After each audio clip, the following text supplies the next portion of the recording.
مجھے اس طرح نہ دیکھو ڈان، تم نے مجھے ہمت دلا کر اپنے خول سے باہر آنے میں مدد دی ہے، مگر اب مجھے اندازہ ہو رہا ہے کہ اگر میں اندھی بازی کھیلنے کا ارادہ کر لوں تو اپنا معاملہ خود نمٹا سکتی ہوں۔ میں نے عبداللہ کے ساتھ ایک یقینی منصوبے کے تحت بن حیان کو بے خبری میں گھیرنے اور راہ سے ہٹانے کی کوشش کی تھی، مگر ہمارے فعال ہوتے ہی حالات اتنی تیزی کے ساتھ نئے رخ اختیار کرتے جا رہے تھے کہ ہماری پیشگی منصوبہ بندی بے سود ہو کر رہ گئی تھی۔ اور نہ صرف یہ کہ ہمارا مکار حریف پیرس میں اپنے دشمنوں کی موجودگی سے باخبر ہو چکا تھا، بلکہ کسی بھی لحظہ ہماری نگاہوں میں دھول جھونک کر فرار ہو سکتا تھا۔ اگر تم اپنا معاملہ خود نمٹا سکتی ہو تو پھر میں تمہاری مدد سے دستبردار ہو جاتا ہوں۔ دوسروں کے پیدا کردہ خطرات سے نمٹنا میرے لیے بہت دشوار ہوگا۔ برا مان گئے؟ میں نے محض ایک مفروضہ بیان کیا تھا۔ جب تک تم میرے ساتھ ہو میں کوئی اندھی بازی کھیلنے کا تصور بھی نہیں کر سکتی۔ میرے لیے تمہاری ذات تحفظ کی علامت اختیار کرتی جا رہی ہے۔ تو پھر تم وہی کرو گی جو میں بتاؤں گا، ورنہ اپنے ساتھ تم مجھے بھی ساری عمر کے لیے فرانس کے کسی قید خانے میں سڑوا دو گی۔ میں کسی قیمت پر ایسا نہیں ہونے دوں گی۔ اگر تمہاری منمانی کارروائیاں اسی رفتار سے جاری رہیں تو کسی بھی لمحے وہ برا وقت آ سکتا ہے۔ میں اس کے بڑھتے ہوئے حوصلوں کو سختی سے لگام دینا چاہتا تھا۔ مگر ہم کو کوئی طاقت قید نہیں کر سکے گی۔ اگر قانون کے ہاتھ میری یا تمہاری طرف بڑھے تو میں بلا تعمل تمہیں گولی مار کر دوسرا فائر اپنی گن پٹی پر کروں گی۔ بکواس مت کرو ایلیزا، زندگی اور موت کے فیصلے اتنے آسان نہیں ہوا کرتے۔ میں نے کہا تھا کہ تم شہر جاتے ہوئے اپنا ریوالور کسی ویرانے میں پھینک دو گی۔ اگر اس کے بعد میں نے تمہارے پاس اسلحہ دیکھا تو میں تھپڑ مار مار کر تمہارا منہ سجا دوں گا۔ ہائے، تھپڑ مار مار کر میرا چہرہ سجا دو گے؟ کس قدر اپنائیت ہے تمہارے الفاظ اور لہجے میں۔ مجھ پر تمہارے ہاتھ اٹھتے ہوئے کانپ کر رہ جائیں گے۔ وقت آیا تو تم دیکھو گی کہ میں کیسی بے رحمی سے پیش آتا ہوں۔ اب کیا وقت آئے گا؟ میرا تو رواں رواں تمہاری بے رحمی کا گواہ ہے۔ میں زچ ہو کر خاموش ہو گیا اور نئی سگریٹ سلگا کر ہجوم کی طرف دیکھنے لگا۔ ڈان، ناراض ہو گئے کیا؟ بالا تم جیسے غصہ لڑکی سے کوئی ناراض ہو سکتا ہے کیا؟ اچھا غصہ تھوک دو، میں وہ ریوالور کسی نالے وغیرہ میں پھینک دوں گی۔ کسی وقت تم سے بحث کرنے میں اور تمہیں چڑھانے میں بہت مزہ آتا ہے مجھے۔ چند منٹ تک وہاں رکے رہنے کے بعد یک پا یک مجھے اپنی حماقت کا احساس ہوا۔ عبداللہ ہجوم میں شامل ہو کر مجھ سے بچھڑ چکا تھا اور اسے کچھ معلوم نہیں تھا کہ میں کہاں اور کس کے ساتھ رکا ہوا تھا، لہٰذا وہ مطلوبہ معلومات کے حصول کے بعد جیپ کا رخ اختیار کرتا اور مجھے وہاں نہ پا کر بلا وجہ تشویش کا شکار ہو جاتا۔ میرے لیے مناسب تو یہی تھا کہ ایلیزا سے پیچھا چھڑا کر سیدھا جیپ میں جا بیٹھتا، لیکن وہ جانے سے قبل یہ معلوم کرنے کے لیے بےتاب تھی کہ اس کے فائر کا نشانہ کون بنا تھا، مگر میں اسے روڈرک سے متعارف نہیں کرا سکتا تھا۔ ابتدا ہی میں میری یہ کوشش تھی کہ ایلیزا کو عبداللہ یا اس کے دوستوں کے بارے میں حتی الامکان کچھ معلوم ہی نہ ہونے پائے۔ تم یہیں ٹھہرو، میں معلوم کر کے آتا ہوں کہ زخمی کون ہوا ہے۔ میرے پاس ہی کھڑے رہو تو کیا حرج ہے، تمہارا دوست آ کر بتا دے گا۔ اسے اعلام نہیں ہوا ہوگا کہ میں تمہارے ساتھ اس جگہ کھڑا ہوں، اگر وہ بھی مل گیا تو اسے بھی دھر ہی لے آؤں گا۔ ایلیزا کو چھوڑ کر میں بھیڑ میں شامل ہو گیا تو ایک بار پھر سے فرینچ سے لاعلمی میرے آڑے آ گئی۔ ہجوم کے تقریباً وسط میں نیلی بیوک موجود تھی۔ اس کے گرد پولیس والوں نے مضبوط رسی سے حصار قائم کر لیا تھا۔ اس وقت عذرا، ابراہم یا ان کے محافظوں میں سے کوئی نظر نہیں آ رہا تھا۔ دور سے کھڑکی کا ٹوٹا ہوا شیشہ نمایاں نظر آ رہا تھا۔ ایسے موقع پر غیر مقامی زبان میں کسی سے گفتگو کرنے کی کوشش مجھے تماشائیوں کی بھیڑ میں نمایاں کرنے کا سبب بن سکتی تھی، لہٰذا میں جائے واردات کے خاموش جائزے کے بعد باہر نکل آیا اور جیپ کی طرف چل دیا۔ راستے میں عبداللہ سے میری مد بھیڑ ہو گئی۔ کہاں غائب ہو گئے تھے تم؟ لڑکی مل گئی تھی وہ، ہمارے علاوہ بھی کوئی ان کے پیچھے تھا۔ گولی ابراہم کے جبڑے کو چیرتی ہوئی نکل گئی ہے۔ میں یہ سن کر خوشی سے اچھل پڑا۔ یہ تو بہت اچھا ہوا، اب وہ تیز نقل و حرکت نہ کر سکے گا، پر وہ ہے کہاں؟ عذرا اسے اپنے ساتھ لے جانے پر مصر تھا، مگر ایمبولینس اسے سرکاری اسپتال لے گئی ہے۔ دراصل وہ لوگ ریوالور کی زد پر نیلی بیوک والے کو لے کر بھاگے تھے۔ ابراہیم کے زخمی ہونے پر بیوک کے ڈرائیور نے بھی وائیویلا شروع کر دیا اور اب دونوں بھائی مشکل میں پڑ گئے ہیں۔ ہو سکتا ہے کہ عذرا کو حراست میں لے لیا جائے۔ اور محافظ وہ کہاں گئے؟ وہ تو مخدور صورتحال کا اندازہ کرتے ہی بھاگ نکلے۔ عذرا سارا قصور انہی کے سر ڈال رہا ہے کہ وہ تینوں قتل کی دھمکی دے کر اسے اور ابراہیم کو اغوا کر رہے تھے۔ بہت مکار ہے وہ، اس طرح وہ خود کو بیوک کے اغوا کے الزام سے صاف بچا لے گا۔ ہاں یہ تو ہے۔ پھر میں نے عبداللہ کو ہدایت کی کہ ایلیزا کو فائر کے جملہ نتائج سے آگاہ نہ کیا جائے، ورنہ وہ شیر ہو کر کوئی خطرناک حرکت بھی کر سکتی ہے۔ مجھے اور عبداللہ کو دیکھتے ہی وہ بے تابانہ انداز میں ہماری جانب بڑھے۔ کیا ہوا؟ ایک شخص زخمی ضرور ہوا ہے، پر یہ معلوم نہیں ہو سکا کہ وہ کون ہے۔ ہر تماشائی مختلف حلیہ بتا رہا ہے۔ تو تم نے تو زخمی کو دیکھا ہوگا نا؟ وہ براہ راست عبداللہ سے مخاطب ہوئی۔ عبداللہ نے اداسی سے سر کو نفی میں جنبش دی۔ میرے پہنچنے سے پہلے پولیس زخمی کو لے گئی تھی۔ اوہ یہ تو بہت برا ہوا، میں جاننا چاہتی تھی کہ شکار ہونے والا کون ہے۔ ویسے نشانہ بہت اچھا تھا، یہ بتا رہا ہے کہ نیلی ویوک کی اگلی نشست خون میں لتھڑی ہوئی ہے۔ کسی نے مجھے فائر کرتے تو نہیں دیکھا نا؟ ایلیزا نے عبداللہ کی طرف جھک کر رازدارانہ لہجے میں سوال کیا۔ اس کے منہ سے وہ الفاظ سن کر عبداللہ بہت چنکا رہ گیا۔ پہلے حیرت سے اس کا منہ کھلا اور چند لمحوں بعد اس نے احمقانہ انداز میں جبڑے بھینچ لیے اور تحیر آمیز سرگوشیانہ لہجے میں بولا، تو نیلی ویوک پر وہ فائر تم نے کیا تھا؟ ہاں، کیا ڈان نے تمہیں نہیں بتایا؟ وہ فخریہ لہجے میں بولی، ڈان اپنی مصلحتوں کو خود ہی سمجھتا ہے۔ عبداللہ میری طرف دیکھ کر نیم دلانہ مسکراہٹ کے ساتھ بولا۔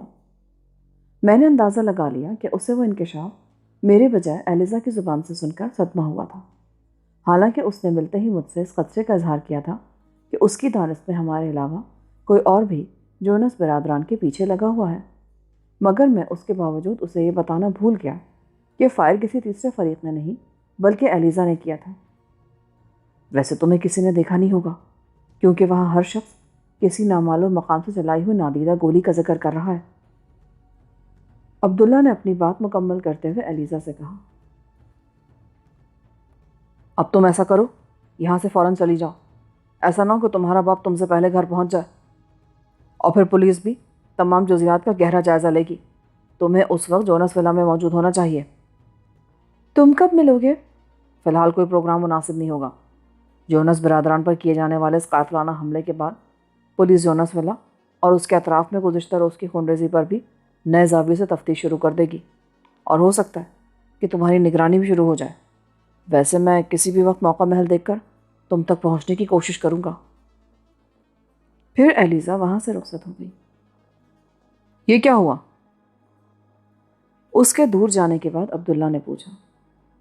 ایلیزا ضرورت سے زیادہ بے خوف ثابت ہوئی ہے، اور محض اس کی وجہ سے حالات یک بیک نہایت تیزی سے رخ بدل رہے ہیں۔ یہ ہماری خوش قسمتی ہے کہ اب تک کے حالات ہمارے حق میں ہیں۔ میں نے اس کے ہمراہ جیپ کی طرف قدم بڑھاتے ہوئے کہا، تو ایلیزا نے وہ فائر اپنی مرضی سے کیا تھا؟ ہاں، وہ اس کی اضطراری حرکت تھی، مگر میں شرمندہ ہوں کہ تمہیں اس کے بارے میں بتانا یاد نہیں رہا۔ اس سے کوئی فرق نہیں پڑتا، اصل بات صرف یہ ہے کہ ہم دونوں ایک دوسرے کے ساتھ مخلص ہیں۔ ابراہیم کو زیادہ چوٹ تو نہیں آئی ہوگی؟ مجھے معلوم نہیں، البتہ اس کے زخم سے خون زیادہ مقدار میں خارج ہوا ہے۔ اس زخم کے نتیجے میں اس کی موت بھی تو واقع ہو سکتی ہے، یا ایسا کوئی امکان نہیں ہے؟ ہم امکانات کے ظہور پذیر ہونے کا انتظار کرنے کی عیاشی نہیں کر سکتے۔ ہمیں یقینی طور پر اسے موت کے گھاٹ اتارنا ہے، پر کس طرح؟ ہمیں اپنے نئے اقدامات سے پہلے یہ دیکھنا ہوگا کہ اسے اسپتال میں ہی رکھا جاتا ہے یا گھر جانے کی اجازت دے دی جاتی ہے۔ اگر اسے مرہم پٹی کے بعد رخصت کر دیا گیا تو تم یقین کرو کہ وہ کوئی طیارہ چارٹر کر کے فوری طور پر فرانس سے نکل جائے گا، کیونکہ اب اسے اپنے طاقتور دشمنوں کی موجودگی کے بھرپور ثبوت مل گئے ہیں۔ وہ سامنے رہ کر مقابلہ کرنے کے بجائے ہماری رسائی سے باہر بیٹھ کر سازشیں کرنے کو ترجیح دے گا۔ ہم دونوں اپنی آئندہ کی حکمت عملی پر تبادلہ خیال کرتے ہوئے جیپ تک جا پہنچے، جہاں روڈرک کسی قناعت پسند درویش کی طرح اسٹیئرنگ کے پیچھے نہایت سکون سے بیٹھا تھا۔ خدا کا شکر ہے کہ تم آ گئے، مجھے تو یقین ہو چلا تھا کہ پولیس نے تمہیں بھی تفتیش میں شامل کر لیا ہوگا۔ جیپ واپس لے لو راڈرک، ہمیں ایئرپورٹ پر کچھ کام ہے۔ کیا میری موجودگی اب بھی ضروری ہے؟ اس نے جیپ واپس پارکنگ والے علاقے کی طرف گھماتے ہوئے پوچھا۔ جانا چاہتے ہو؟ دھماکہ خیز آتشی اسلحے کے ساتھ میری یہاں موجودگی مناسب نہیں ہوگی۔ ایسا نہ ہو کہ میرا تھیلا تمہارے لیے دشواریاں پیدا کر دے۔ تم چلے ہی جاؤ، ہم دونوں اپنے اپنے کام سے فارغ ہو کر ٹیکسی پکڑ لیں گے۔ راڈرک نے جیپ چھوڑنے کی پیشکش کی جو عبداللہ نے مسترد کر دی، اور راڈرک ہمیں ایئرپورٹ کی عمارت کے قریب اتار کر چلا گیا۔ ابراہم کے ٹھکانے کا سراغ لگانا ہے، وہ میری طرف دیکھ کر مسکراتے ہوئے بولا۔ میں یہیں کہیں بیٹھتا ہوں، اس کا سراغ مل جائے تو آ کر مجھے بتا دینا۔ میں اسے ڈھونڈنے کے لیے نہیں رکا ہوں، کسی پبلک بوتھ سے فون کر کے ابراہم کا پتہ معلوم کروں گا۔ اس کا جواب معقول اور شائستہ تھا۔ میں خفت آمیز خاموشی اختیار کر کے اس کے ساتھ ایئرپورٹ کی قریبی عمارت میں داخل ہو گیا۔ تھوڑی سی تلاش کے بعد ہم عمارت کے ایک حصے میں اس کمرے تک جا پہنچے جہاں 4 پبلک فون بوتھ ایک قطار میں نصب تھے۔ عبداللہ مجھے آنکھ مار کر ایک بوتھ میں جا گھسا اور میں سگریٹ سلگا کر وہیں ایک ستون کے گرد لگی ہوئی چوبی بینچ پر بیٹھ گیا۔ بوتھ کے دروازے میں لگے ہوئے شیشے میں سے عبداللہ کی پشت مجھے نظر آ رہی تھی، اور مجھے یہ سوچ کر قلق ہو رہا تھا کہ بہت جلد میں اس جیسے مخلص دوست اور مہربان انسان سے جدا ہونے والا تھا۔ وہ فون بوتھ میں خاصی دیر تک مصروف رہا، اور جب وہ باہر آیا تو اس کا چہرہ اندرونی مسرت سے دمک رہا تھا۔ کیا اسی سے بات کر کے آ گئے؟ اس نے مسکراتے ہوئے اپنے سر کو اس بات میں جنبش دی۔ وہ سینٹ اینٹوین اسپتال میں پولیس کی تحویل میں موجود ہے۔ پولیس کی تحویل میں کیوں ہے؟ اور تمہیں اتنی تفصیل کیسے معلوم ہوئی؟ ڈیوکزیم بیورو کے ایک شعبے سے معلومات حاصل ہوئی ہیں۔ میں نے خود کو ابراہم جونس کا چاچا ظاہر کیا تھا۔ اس کو نیلی بیوک کے ڈرائیور کے بیان کی وجہ سے حراست میں لیا گیا ہے۔ قدرت نے ہمارے لیے آخری موقع فراہم کیا عبداللہ۔ اگر وہ اسپتال سے صحت یاب ہو کر باہر آنے میں کامیاب ہو گیا تو ہم اسے کھو بیٹھیں گے۔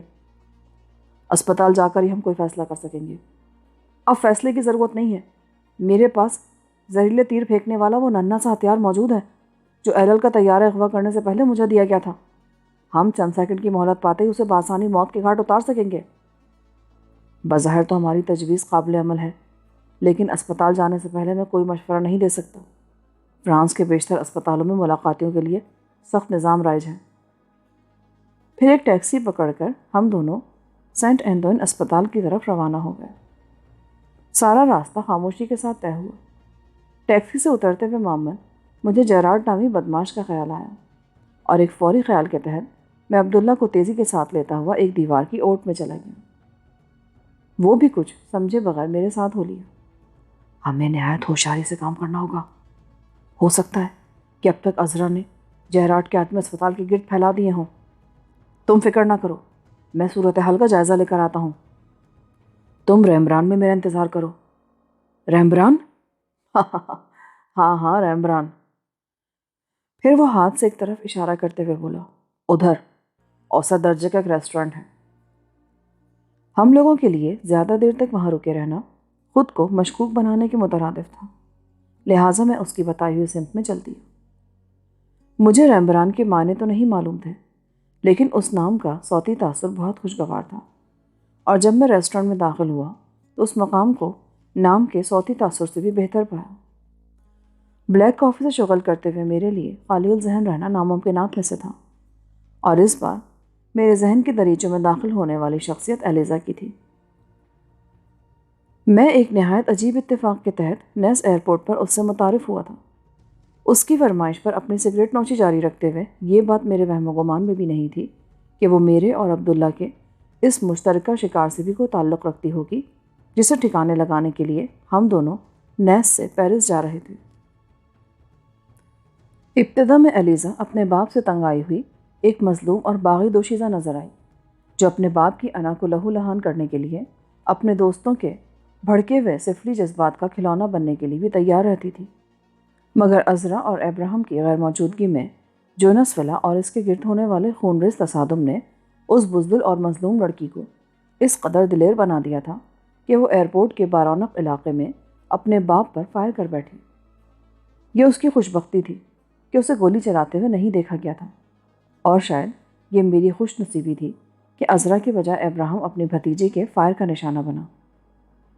ایلیزا میرے اتنے قریب آ چکی تھی کہ میں چاہتا تو زہریلے تیر برسانے والا ہتھیار اس کے حوالے کر سکتا تھا، اور وہ زخمی ابراہم کی عیادت کرتے ہوئے نہایت خاموشی سے اس پیدائشی خبیث کو جہنم واصل کر سکتی تھی۔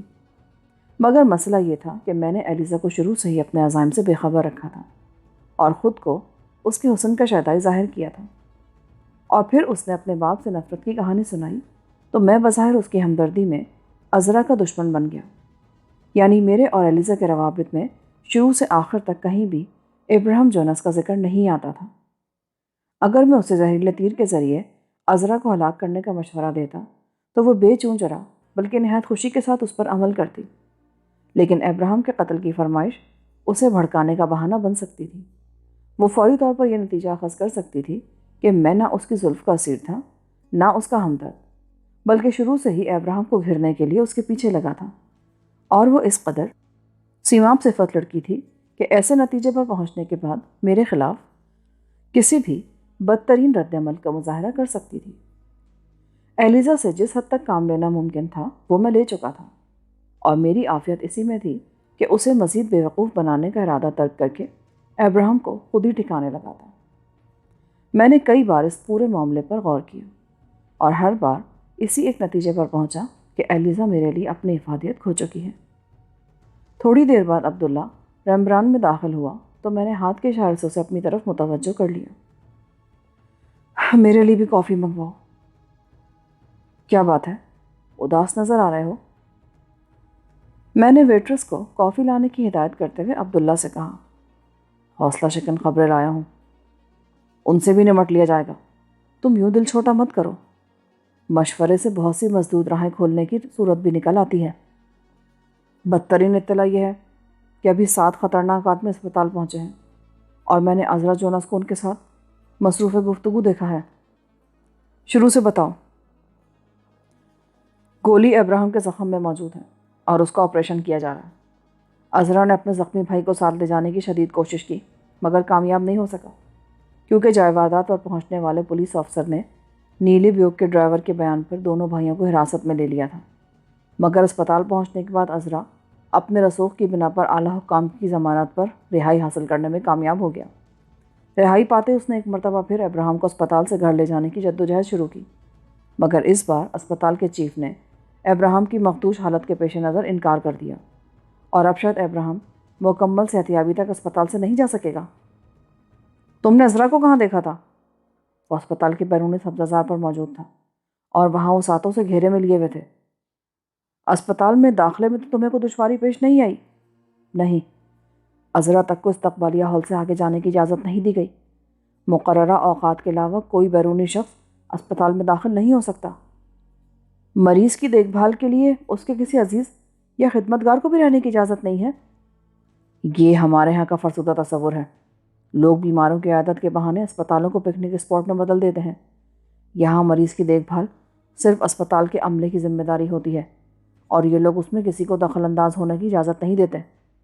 ہمارے ہاں کی بات مت کرو، مشرق اور مغرب کی علیحدہ روایات ہیں۔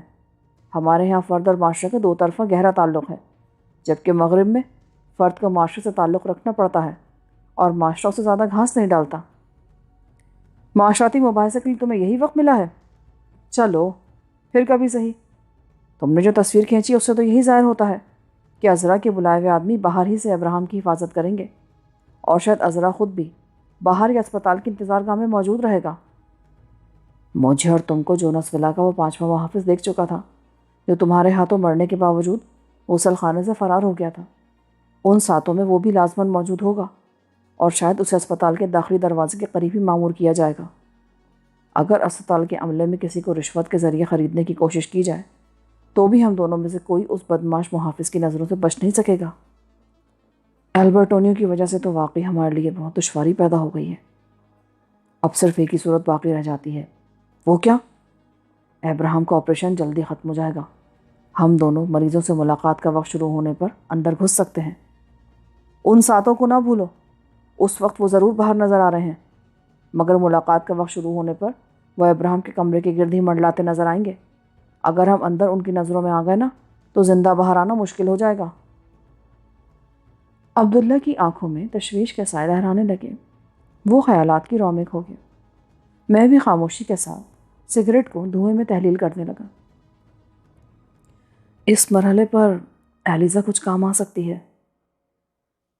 کچھ دیر کی خیال انگیز خاموشی کے بعد عبداللہ بولا، میں اس امکان پر پہلے ہی غور کر چکا ہوں۔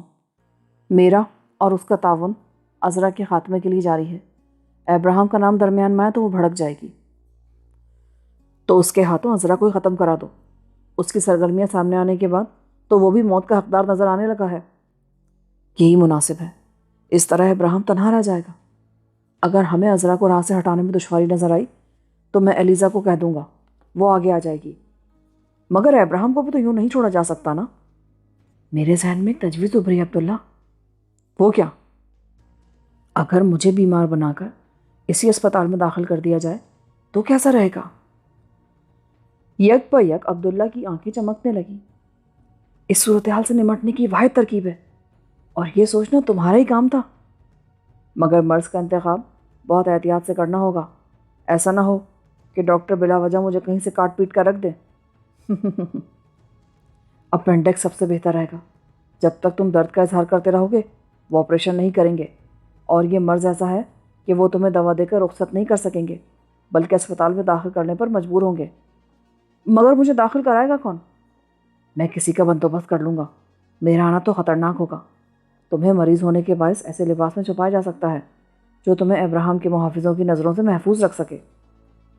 اسپتال میں داخل ہونے کے بعد میں اپنی پوری کوشش کروں گا، لیکن یہ امکان بھی ہے کہ اپینڈکس کے شدید درد میں مبتلا مریض کو اسپتال کا عملہ کمرے سے باہر ہی نہ آنے دے، اور اگر میرا کمرہ ابراہم کے کمرے سے دور ہوا تو کام مشکل ہو جائے گا۔ اب یہاں سے چلو۔ میں چاہتا ہوں کہ شام کا اندھیرا پھیلتے ہی تو میں اسپتال میں داخل کرا دیا جائے۔ عبداللہ بہت زیادہ پرجوش نظر آ رہا تھا۔ ابھی ایک بات باقی ہے۔ کیا؟ اب بھی کچھ باقی رہ گیا ہے؟ میں ایک بار اسپتال میں داخل ہو گیا تو شاید وہ اپینڈکس کو آپریشن کیے بغیر باہر نہیں آنے دیں گے۔ اس صورتحال کا تدارک کیسے ہوگا؟ مریض یا اس کے ورثاء کے تحریری اجازت نامے کے بغیر فرانس میں کسی سرجن کو آپریشن کرنے کا اختیار نہیں ہے۔ جب تک ابراہم تک رسائی حاصل نہ ہو تم درد کا بہانہ بناتے ہوئے آپریشن کے لیے زبانی رضامندی کا اظہار کرتے رہنا، اور جب باہر آنا چاہو تو درد کا ڈھونگ ختم کر کے آپریشن کی اجازت دینے سے انکار کر دینا۔ اگر آپریشن ہو بھی جائے تو کیا حرج ہے؟ انگلستان کے شاہی خاندان میں تو ہر نومولود کی فاضلات پہلی فرصت میں نکال دی جاتی ہے، اور پھر بن حیان کے عوض اگر ایک کانٹ چھانٹ ہو جائے تو سودا برا تو نہیں ہے۔ چلو، اس طرح شاہی خاندان کی برابری ہو جائے گی۔ ہم دونوں ریمبران سے باہر نکلے تو خاصے مطمئن تھے۔ بگڑی ہوئی صورتحال بظاہر قابو میں آتی معلوم دے رہی تھی۔ اب ہم اپنی پرانی قیام گاہ کی طرف جا رہے ہیں۔ مدام فے تمہارے لیے تڑپ رہی ہے۔ کیا میرا وہاں جانا ضروری ہے؟ عبدالعزیز اپنے مہمانوں کے لیے اسی بڑھیا سے رجوع کرتا ہے۔ تم بغیر اطلاع کے وہاں سے غائب ہوئے تو مدام فے کو ہمیشہ خلش رہے گی۔ پھر 3 دن کی روپوشی کے بارے میں کیا بتاؤں گا؟ میں نے اسے بتا دیا تھا کہ تم کسی دوست کے ساتھ چند روز کے لیے فاؤنٹین بلیو چلے گئے ہو، اور اگر اس جھکی بڑھیا نے فاؤنٹین کے بارے میں سوالات شروع کر دیے تو میں کیا کہوں گا؟ تم وہاں زیادہ دیر نہیں رکو گے۔ برتھا کے ہاتھ کا آخری لنچ کھانے کے بعد تم ان دونوں کو الوداع کہہ دو گے۔ اسپتال میں اسلحہ کیسے پہنچے گا؟ تو کیا زہریلے تیروں والا ہتھیار ناکافی ہوگا؟ وہ تو بے انتہا مؤثر ہے، اور میں اس میں سے پوٹیشیم سائنائڈ میں بجھے ہوئے کئی تیر استعمال میں لا چکا ہوں، مگر اس میں یہ نہیں پتہ چلتا کہ مزید کتنے تیر باقی رہ گئے ہیں۔ ایسا نہ ہو کہ وہ عین وقت پر جواب دے دے۔ کوئی ہتھیار ساتھ لے جانا تو خطرناک ہوگا، بعد میں کسی ملاقاتی کے ہاتھوں بھجوا دوں گا۔ یعنی آج کوئی کارروائی نہیں کی جا سکے گی؟ آج کے دن تو تمہیں اسپتال کے انتظامات کا مشاہدہ کرنا ہوگا، کیونکہ ذرا سی بھی غلطی تمہارے لیے مشکلات پیدا کر دے گی۔ ابھی تم نے کہا تھا کہ مریض یا اس کے ورثاء کی مرضی کے بغیر سرجن کو آپریشن کا اختیار نہیں ہے، تو عذرا کی مرضی کے خلاف ابراہم کو اسپتال میں کیوں روکا گیا ہے؟ جو کچھ میں نے بتایا وہ کسی مرض کی صورت میں ہوتا ہے۔ حادثے کے زخمیوں کی جان بچانے کے لیے ہر ڈاکٹر اور سرجن کو تمام تر اختیارات ہوتے ہیں۔ ویسے مجھے ایک بات کا اعتراف کرنا پڑے گا کہ تم ہر بات میں بال کی کھال نکالتے ہو اور پورا اطمینان کیے بغیر آگے نہیں بڑھتے۔ میں اسپتال میں ابراہم سے نمٹوں گا اور تم عذرا کو ٹھکانے لگانے کے بعد ایلیزا سے ملنے کی کوشش کرو گے۔ ہو سکتا ہے وہ کوئی کارآمد بات بتا سکے۔ عذرا کو شاید اب تک جونس ولا پر ہونے والے رات کے مارکے کی خبر مل چکی ہوگی اور وہ بہت زیادہ چوکنا ہوگا۔ اس سے ٹکرانے میں بھی مزہ آئے گا۔ اسی اثنا میں ہم ٹیکسی اسٹینڈ پر پہنچ گئے اور وہاں سے مادام فے کے گھر چل دیے۔ مادام کے گھر پر گھنٹی بجانے کے چند سیکنڈ بعد دروازہ کھول دیا گیا۔ کھلے ہوئے پٹ کے سامنے مادام اپنی ویل چیئر پر موجود تھی۔ مجھے دیکھتے ہی اس کے چہرے پر تحیر آمیز مسکراہٹ عود کر آئی اور وہ پلٹ کر اونچی آواز میں بولی، برتھا، ڈان آ گیا ہے۔ تو کیا میری واپسی کی امید نہیں تھی تمہیں؟ تم میں لوگوں کو جلد دوست بنانے اور جلد بھول جانے کے خواص ہیں۔ مجھے امید نہیں تھی کہ تم واپس جاتے ہوئے مجھے یاد رکھو گے، مگر برتھا تمہاری واپسی کے بارے میں پر امید تھی۔ شاید اسی کی خواہش مجھے یہاں لائی ہے۔ اس کے ہاتھ کا لذیذ کھانا مجھے فاؤنٹین میں بھی یاد آتا رہے گا۔ تم اسے پسند تو نہیں کرنے لگے ہو؟ پسند تو میں تمہیں بھی کرتا ہوں۔ بہت بدتمیز ہو تم۔ اگر تمہارے یہ الفاظ کسی کے کانوں میں پڑ گئے نا تو وہ میرے اور تمہارے بارے میں کیا سوچے گا؟ تم بتاؤ، تم نے کیا سوچا عبداللہ؟ بھائی تم مادام سے اپنا معاملہ خود ہی نمٹاؤ، عبداللہ نے شریر لہجے میں کہا۔ مادام نے سر اٹھا کر چند لمحوں کے لیے مجھے ملامت آمیز نظروں سے گھورا، پھر دوسری طرف متوجہ ہو گئی۔ مادام کے گھر میں میری گنتی کی چند چیزیں تھیں جو میں نے ایک بیگ میں سمیٹ لی اور گرم پانی سے غسل کے بعد نشست گاہ میں عبداللہ کے ساتھ آن بیٹھا۔ کھانے کی میز لگنے تک 1-1.5 گھنٹے کا عرصہ دلچسپ انداز میں گزرا۔ کھانے کی میز پر خلاف معمول گمبھیر خاموشی طاری رہی اور جب میں وہاں سے عبداللہ کے ساتھ رخصت ہو رہا تھا تو مادام کی آنکھوں کے گوشے نمناک ہو رہے تھے اور اس کے ہونٹ یوں لرز رہے تھے جیسے وہ کسی بھی لمحے پھوٹ پھوٹ کر رو پڑے گی۔ عبداللہ کی کار مادام فے کے گھر پر موجود تھی۔ ہم دونوں اس کے ذریعے وہاں سے روانہ ہو گئے۔ کچھ دیر تک خاموشی سے ڈرائیونگ کرنے کے بعد عبداللہ قہقہا مار کر ہنس پڑا۔ کیا ہوا تمہیں؟ تم نے مادام کا دل توڑ کر اچھا نہیں کیا۔ یہ کیا بکواس شروع کر دی تم نے؟ ایک معذور عورت کو تمہاری میٹھی باتوں سے چند لمحوں کی خوشی میسر آ جاتی تو تمہارے کون سا نقصان ہو جاتا؟ میرے اور اس کی عمر کا فرق دیکھا ہے تم نے؟ اصولاً مجھے اسے آنٹی کہہ کر مخاطب کرنا چاہیے تھا، مگر وہ تو تمہیں اپنے جوڑ کا سمجھنے لگی تھی۔ اس کے سمجھنے سے کیا ہوتا ہے؟ میں تو مذاق میں ایک جملہ کہہ کر چور ہو گیا۔ یہ ایک جملے کا فطور نہیں ہے جناب عالی۔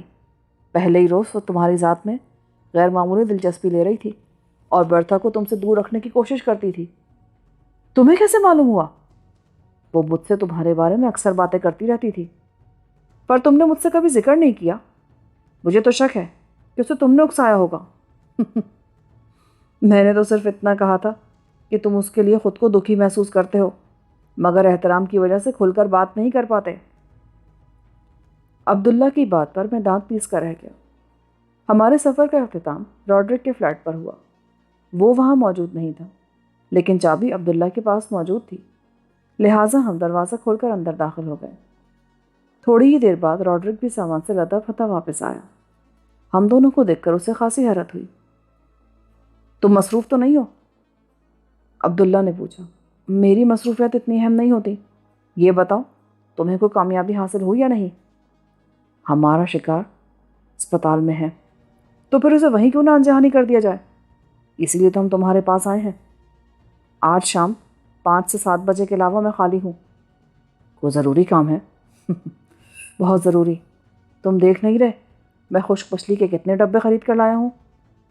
تمہیں تو شاید مچھلی سے الرجی ہے، مگر خشک مچھلی کا تمہاری آج کی شام کی مصروفیت سے کیا تعلق بھلا؟ بہت گہرا تعلق ہے۔ سپر مارکیٹ میں ایک بے حد حسین لڑکی نظر آئی جو مختلف اقسام کی مچھلیوں کے ڈبے لے رہی تھی اور میں اس کے گرد منڈلانے لگا۔ چند منٹ بعد مجھے اندازہ ہوا کہ اسٹور کے چند ملازمین میرے ارادے بھانپ چکے ہیں، لہٰذا میں نے اس لڑکی کے قریب موجود رہنے کے لیے مچھلی کی خریداری شروع کر دی۔ اس میں سے 2 ڈبے میں نے خود لیے اور 3 درجن اس لڑکی کے مشورے پر خریدے۔ اس کا مشورہ کہاں سے آ گیا؟ میں نے حیرت سے پوچھا۔ گفتگو شروع کرنے کے لیے مچھلی کے انتخاب میں اس کی مہارت کا انتخاب کرنا پڑا تھا، اور پھر باہر آنے تک وہ میری دوست بن چکی تھی۔ آج شام ہمیں کلب میں مل رہے ہیں۔ مچھلی کا کیا کرو گے؟ کوڑے میں پھینکوں گا۔ لڑکیوں کے معاملے میں تو تم بڑے بازوق معلوم ہوتے ہو۔ عبداللہ تو اس معاملے میں بالکل کورا ہے، مگر تمہارے طور طریقوں سے رنگینی ظاہر ہوتی ہے۔ بند کرو ان خرافات کو، تم اس لڑکی سے ملنے کے بعد بھی کام کر سکتے ہو۔ یہ کہہ کر عبداللہ اسے اپنے منصوبے سے آگاہ کرنے لگا۔ آج اس سے پہلی ملاقات ہے، میں شام 5 بجے نہ گیا تو ساری خریداری رائے گا جائے گی۔ البتہ ٹھیک 7 بجے ڈان کو پیکاک کے آس پاس ضرور ملوں گا۔ اس وقت تک تم کیا کرو گے؟ عبداللہ نے مجھ سے سوال کیا۔ ہم دونوں عذرا کا قصہ نمٹانے کی کوشش کریں گے، میں نے اسے جواب دیا۔ راڈرک سے شام کا پروگرام طے کر کے ہم دونوں اس کے فلیٹ سے روانہ ہو گئے۔ باہر آنے کے بعد ہم دونوں نے عذرا کے بارے میں مشورہ کیا، جو ہماری معلومات کے مطابق اس وقت تک سینٹ اینٹون اسپتال میں موجود تھا، اور اسے وہاں سے ہٹائے بغیر اس پر کامیابی سے ہاتھ نہیں ڈالا جا سکتا تھا۔ ہم دونوں کے لیے عذرا کو فوری طور پر اسپتال سے ہٹانا ناممکن تھا۔ اگر ہم میں سے کوئی اسپتال فون کر کے عذرا کو کوئی پریشان کن خبر سنانے کی کوشش کرتا تو شبہ ہونے کی صورت میں وہ نہ صرف اپنے بارے میں چوکنا ہو جاتا، بلکہ ابراہم کی حفاظت کے انتظامات بھی سخت تر کر دیے جاتے۔ لہٰذا میری دانست میں صرف ایک ہی تجویز قابل عمل تھی کہ عذرا کو اسپتال سے باہر لانے کے لیے اس کی بیٹی ایلیزا کو چارہ بنایا جاتا۔ خاصی بحث کے بعد عبداللہ نے جونس ویلا فون کیا اور بمشکل 3 فقروں کے بعد سلسلہ منقطع کرتے ہوئے مجھے بتایا کہ ایلیزا گھر پر موجود نہیں تھی، بلکہ ابراہم کو دیکھنے اسپتال گئی ہوئی تھی۔ شاید اس نے بھی کسی نہ کسی طرح کھوج لگا ہی لیا تھا کہ زخمی ابراہم شہر کے کس اسپتال میں موجود تھا۔ فی الحال اسے بھول جاؤ اور یکسوئی کے ساتھ ابراہم کا قصہ پاک کرو، عذرا کو بعد میں دیکھ لیا جائے گا۔ عبداللہ نے نرمی سے مجھے مشورہ دیا۔ میرے لیے ایک ایک لمحہ بھاری ہے عبداللہ، میں مختصر ترین مدت میں اپنے تمام کام ختم کرنا چاہتا ہوں۔ میں جانتا ہوں دوست، تمہاری مدت سے بچھڑی ہوئی بیوی لیبیا میں تمہاری منتظر ہے اور تم جلد از جلد وہاں جانا چاہتے ہو۔ میں ابراہم کے خاتمے کے بعد تمہیں روکوں گا نہیں۔ اس خبیث سے نمٹنا میرے بس سے باہر ہے۔ ہاں، عذرا کو میں اپنے وسائل کی مدد سے ٹھکانے لگا دوں گا۔ اگر تم عذرا کی ذمہ داری قبول کرتے ہو تو پھر ٹھیک ہے، مجھے تو ویسے بھی اپینڈکس کا مریض بننے کی مشق کرنی ہے۔ چاہو تو میں تمہیں اپنے ایک دوست سے ملا دوں، اس نے 2 ماہ پہلے ہی اپنا اپینڈکس کا آپریشن کرایا ہے۔ مجھے یہ علم ضرور تھا کہ اپینڈکس کا درد کس جگہ ہوتا ہے، مگر درد کی نوعیت وغیرہ کے بارے میں کچھ علم نہیں تھا، جبکہ اسپتال کے تجربے کا ڈاکٹر کو اپنے مریض ہونے کا یقین دلانے اور ساتھ ہی فوری آپریشن سے بچنے کے لیے وہ معلومات ضروری تھی۔ لہٰذا میں نے عبداللہ کی پیشکش قبول کر لی۔ وہ مجھے ساتھ لے کر پیرس کی ایک صاف ستھری بستی میں پہنچا، جہاں وسیع احاطوں میں باغات کے وسط میں قدیم وضع کے دلکش مکانات واقع تھے۔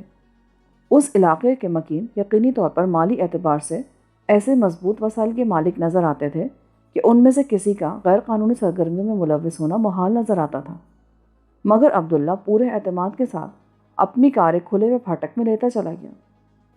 برآمدے میں لگا ہوا اطلاعی گھنٹی کا بٹن دبانے کے چند لمحوں بعد اندر سے ایک فربہ اندام اور خوش مزاج شخص برآمد ہوا۔ وہ تقریباً دوڑتا ہوا اس طرح باہر آیا کہ 2 چھوٹے چھوٹے بچے پوری قوت سے شور مچاتے اس کا پیچھا کر رہے تھے۔ عبداللہ کو پہچانتے ہی وہ شخص نہایت بے تکلفی کے ساتھ اس سے بغل گیر ہو گیا، اور اس اثنا میں وہ دونوں بچے اس کی ٹانگوں سے لپٹ کر مکے برسانے لگے۔ اس شخص نے فرینچ میں دونوں بچوں کو کچھ کہا، مگر ان پر کوئی اثر نہیں ہوا، اور جب وہ شخص عبداللہ سے فارغ ہو کر میری طرف متوجہ ہوا تو بچے پوری قوت سے اسے دھکیل کر واپس لے جانے کی کوششیں کرنے لگے۔ صفدر علی اور یہ ڈینی، عبداللہ نے انگریزی میں ہم دونوں کا تعارف کرایا۔ میرے فرانس میں داخلے کے بعد عبداللہ نے پہلی بار کسی کو میرا اصل نام بتایا تھا۔ اس کا مطلب یہ تھا کہ ڈینی اس کے لیے بے انتہا قابل اعتماد شخص تھا۔ مجھے حیرت تھی کہ ڈینی جیسا خوشحال اور آسودہ حال آدمی کس طرح عبداللہ کا معتمد بن گیا تھا۔ معاف کرنا، میرے پوتے بہت شریر ہیں، جب تک میں تفریح کے لیے انہیں باہر نہ لے جاؤں نا، یہ مجھے بات نہیں کرنے دیں گے تم سے۔ ان کا باپ کہاں ہے؟ عبداللہ نے بے تکلفی سے سوال کیا۔ دونوں میاں بیوی باہر گئے ہوئے ہیں۔ ہمیں نشستگاہ میں بٹھا کر ڈینی بچوں کو مناتا ہوا اندر چلا گیا۔ تھوڑی دیر بعد وہ اکیلا واپس آیا تو اس کا چہرہ معصوم سی مسرت سے جگمگا رہا تھا۔ کیا پیو گے تم؟ جو مل جائے، میں نے مسکرا کر زومائے جواب دیا۔ یہ تو پارسا بنا پھرتا ہے۔ ڈینی عبداللہ کی طرف اشارہ کرتے ہوئے بولا، تم میرا ساتھ دو تو وسکی نکال لوں۔ نیک کام میں دیری اچھی نہیں ہوتی۔ وہ میرے اس فکرے سے دیر تک محظوظ ہوتا رہا۔ نئے دوست کا جام صحت۔ ڈینی نے پہلا گلاس فضا میں لہرا کر دیکھتے ہی دیکھتے خالی کر دیا، اور میں نے بھی اس کی تقلید کی۔ میں نوشی کے مقابلے کی ضرورت نہیں ہے۔ عبداللہ نے فوری طور پر دخل اندازی کرتے ہوئے کہا، صفدر کو آج شام کچھ ضروری کام درپیش ہے۔ ہنگامہ آ رہی؟ ڈینی نے دونوں گلاسوں میں سوڈے کی دھار مارتے ہوئے سوال کیا۔ ڈولفن کا سراغ مل گیا ہے، عبداللہ نے نسبتاً دھیمے لہجے میں بتایا۔ نہیں، کہاں ہے وہ؟ سینٹ اینٹون اسپتال میں زخمی پڑا ہے اور صفدر اس کے شکار پر جانے والا ہے۔ عبداللہ نے فاتحانہ مسکراہٹ کے ساتھ جواب دیا۔